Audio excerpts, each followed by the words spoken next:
Selamat siang anak-anak. Apa kabar? Ibu harap semuanya baik ya. Saat ini kita akan belajar tentang teks laporan hasil observasi. Sebelumnya, anak-anak harus mengetahui dulu apa itu teks laporan hasil observasi. Minggu lalu, Ibu sudah menjelaskan apa itu teks laporan hasil observasi. Dan saat ini, Ibu hanya mengingatkan anak-anak bahwa teks laporan hasil observasi adalah teks yang berisi penjabaran umum atau melaporkan sesuatu berupa hasil dari pengamatan atau observasi. Teks laporan atau report ini juga disebut teks klasifikasi karena memuat klasifikasi mengenai jenis-jenis berdasarkan kriteria tertentu. Jenis teks ini mendeskripsikan atau menggambarkan bentuk, ciri, atau sifat umum general seperti benda, hewan, tumbuh-tumbuhan, manusia, atau peristiwa yang terjadi di alam semesta kita. Ya, yang berikut anak-anak perhatikan tujuan teks laporan hasil observasi. Tujuannya yaitu untuk melaporkan hasil observasi secara sistematis dan objektif, berupa hasil pengamatan untuk memecahkan suatu persoalan atau menguji suatu hipotesis. Nah, itu tujuan dari teks laporan hasil observasi. Yang berikut anak-anak perhatikan, ada ciri-ciri laporan hasil observasi. Ada 4 hal. Yang pertama, harus bersifat objektif. Yang kedua, ditulis berdasarkan fakta yang ditemukan pada saat pengamatan. Yang ketiga, tidak mengundang hal-hal yang bersifat menyimpang, dugaan-dugaan yang tidak tepat, atau pemihakan terhadap sesuatu. Dan yang keempat, ditulis secara lengkap. Ya, anak-anak perhatikan, kalau bersifat objektif itu berarti mengenai keadaan yang sebenarnya, tanpa dipengaruhi oleh pendapat atau pandangan pribadi. Sedangkan kalau berdasarkan fakta, anak-anak pasti sudah mengetahui, fakta berarti sesuatu yang benar-benar terjadi, harus berdasarkan kenyataan. Ya, itu fakta. Oke, selanjutnya kita melihat fungsi teks laporan hasil observasi. Anak-anak perhatikan di situ. Jadi kalau anak-anak menulis catatan nantinya, tidak perlu menggunakan tanda titik-titik yang ada ya. Anak-anak menggunakan saja seperti contoh paragraf, tulis ini seperti membuat paragraf atau sebuah bacaan saja. Tidak boleh mengikuti tanda titik-titik yang ada. Jadi fungsi yang dimaksud adalah untuk memberitahukan atau menjelaskan suatu kegiatan yang dilakukan. Hasil observasi terhadap suatu objek juga dapat berfungsi untuk memberitahukan kepada pihak berwenang atau terkait suatu informasi. Selanjutnya, informasi tersebut dapat dijadikan sebagai dasar penyusunan kebijakan.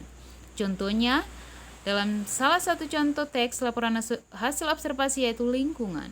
Selain itu, banyak teks laporan hasil observasi yang dapat dijadikan bahan informasi untuk berbagai kepentingan.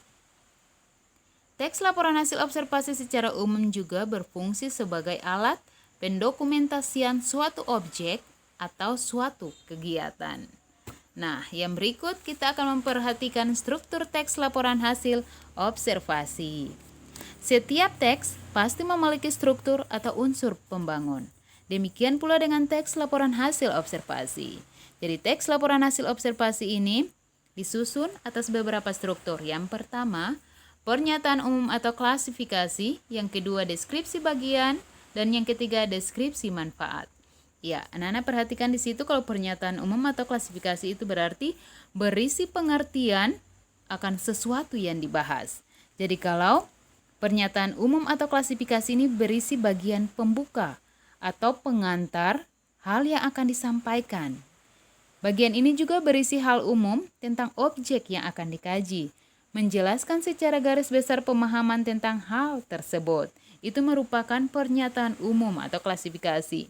Jadi pernyataan umum atau klasifikasi ini berisi bagian pembuka atau bagian pengantar yang akan disampaikan. Ya, anak-anak perhatikan. Yang berikut, deskripsi bagian. Oke, deskripsi bagian ini berisi gambaran tentang sesuatu secara terperinci. Oke, jadi deskripsi bagian ini penjelasan detail atau terperinci mengenai suatu objek atau bagian-bagiannya. Ya, itu merupakan deskripsi bagian.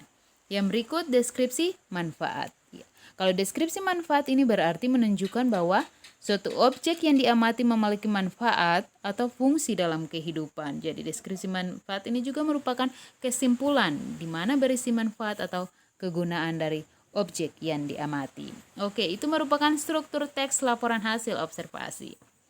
Yang berikut anak-anak perhatikan di sini ada Ibu memperlihatkan salah satu contoh struktur teks laporan hasil observasi dengan salah satu contoh teks yaitu wayang. Anak-anak perhatikan di situ. Ibu tidak perlu baca lagi, nanti anak-anak perhatikan di situ bagian struktur pernyataan umum atau klasifikasi. Isinya wayang adalah seni pertunjukan, iya. Analisis ini merupakan pernyataan umum atau klasifikasi.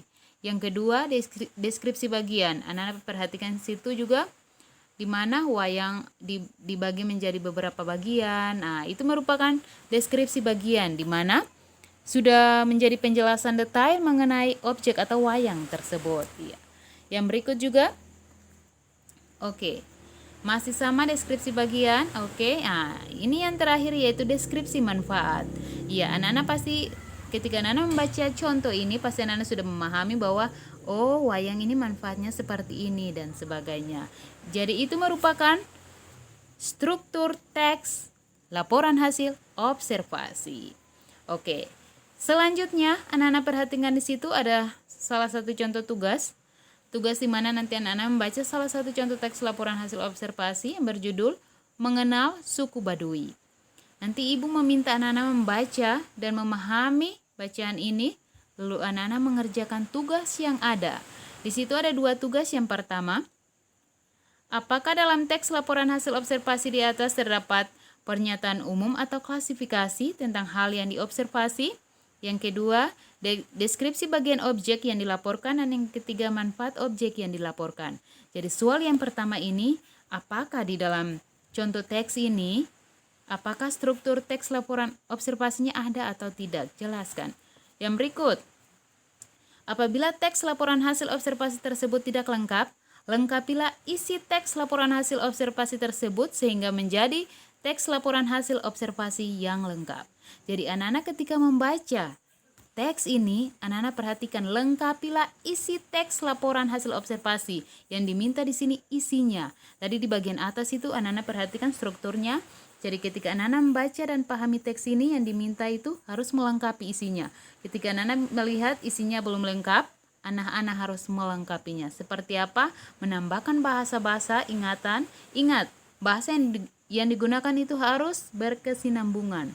Tidak boleh di luar dari teks ini. Oke? Ya, anak-anak, kita sampai di sini ya. Semoga Tuhan memberkati kita semua. See you. Bye-bye.